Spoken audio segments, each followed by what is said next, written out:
Hey everyone, in this video we are going to solve the question of number of islands on Leetcode. So we are given a mn2n 2D grid which contains ones and 0. 1 represent land and 0 represent water. And we have to return the number of islands in this particular grid. An island is surrounded by water and is formed by connecting adjacent lands.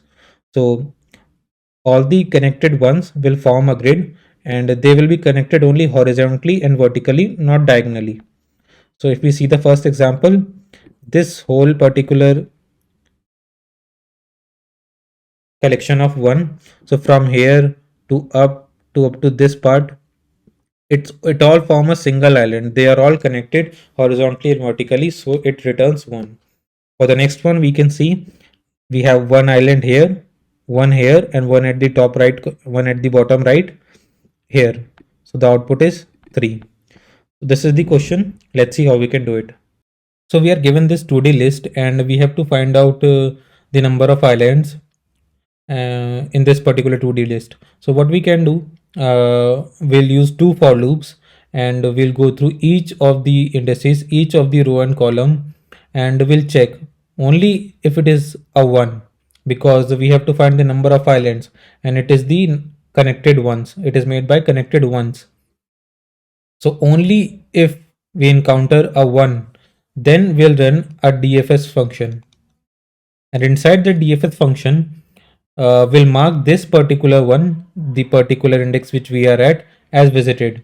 To mark it as visited, we'll just change it to 0 again. So we'll start from here and we'll mark it, and we'll keep a counter here as well. And we'll keep a count.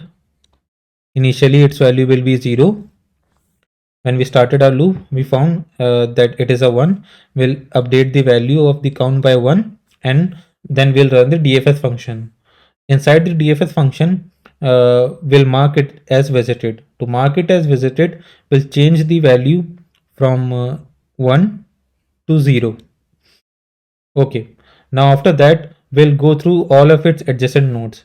By adjacent node, we mean down, to its right, to its left, and to its up. In this particular case, there is nothing it's left and above it. So those will be the edge cases we need to handle. And for its right and for its down, we found two ones. So we'll run DFS on them too. And once we reach these nodes, we'll also change them to 0. And this one to 0 as well. Then again this one to 0 as well. So we finish this one. When we encounter our first one, we run the DFS. We found this island and we change all of its ones to 0 to mark all of them as visited. So once it's done, we'll come back to our for loop, and then we'll keep iterating through the 2D list until we encounter another one. So here we encounter another one. Once we found it, again we'll update the value of count. Now it will become 2, and then again we'll run the DFS function. So inside the DFS function, first we'll mark it as visited true. So for that, we'll change this 1 to 0. Then again we'll check all of its 4 sides. So up, down, right, left, nothing. There is no value of 1 here. So we'll just come back to our for loop again, and then we'll keep iterating through the 2D list. Then we come here, and then once again we'll update the value of count by 1, so it will become 3. Then again we'll run the DFS function. Inside the DFS function, first we'll mark this particular one as visited true. So for that, we'll change its value to 0. Then we'll look for its adjacent sides, so left, right, up, and bottom. So there's nothing to its bottom.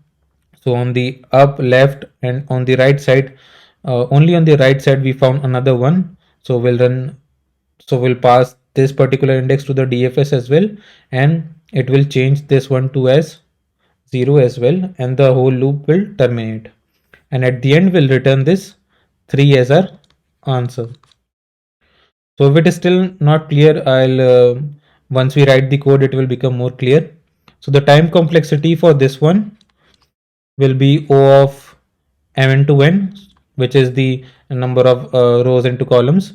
And space complexity will also be O of n because of the auxiliary stack space we are using by running DFS. So this is the explanation. Let's see how we can do it in code. So first let's declare a variable. So let count equal to 0. It will be our counter which will return in the end. Then we'll also have a DFS function. So function DFS, it will take the entire grid that we have and the I and j indices. Okay, we'll write this DFS function soon. And then at the end, we'll run two for loops to iterate through our to-do list.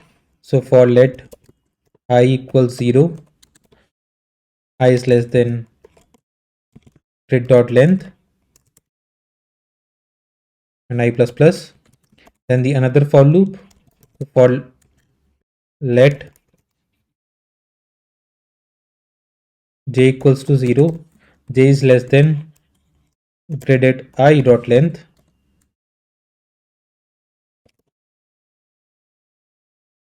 and then j plus plus.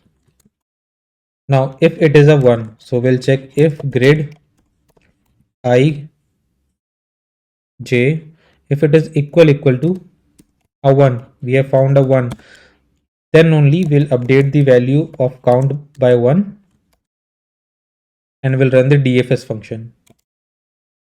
In the DFS function we'll pass grid and I and j indices. Okay, now let's and at the end we'll also just return the count variable. Okay, now let's write our DFS function.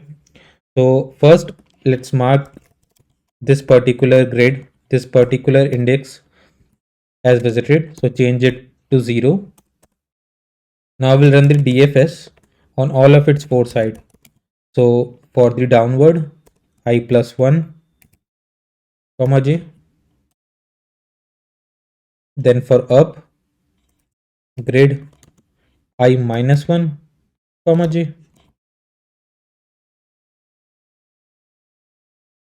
Then for right, DFS I j plus 1. Then for left, grid I j minus 1. And we also need to handle the edge cases, like what if we are on the first row, first column, or last row, last column.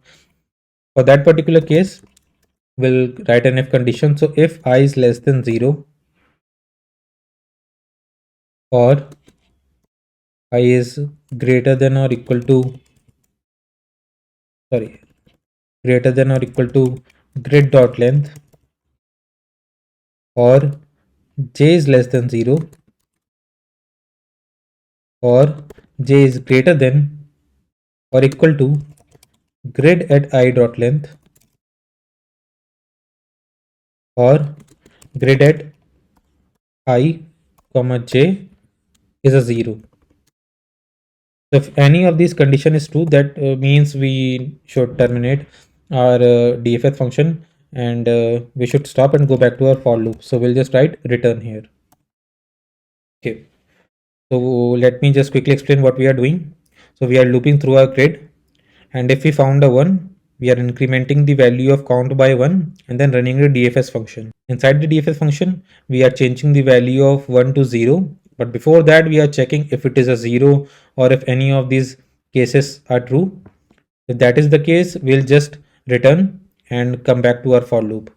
Otherwise, we'll just change the value of 1 to 0 and then check on all the four sides, up, down, right, left. So this is the code. Let's run it. It's working. Let's submit it. Cool. That was it for this video. Thank you for watching.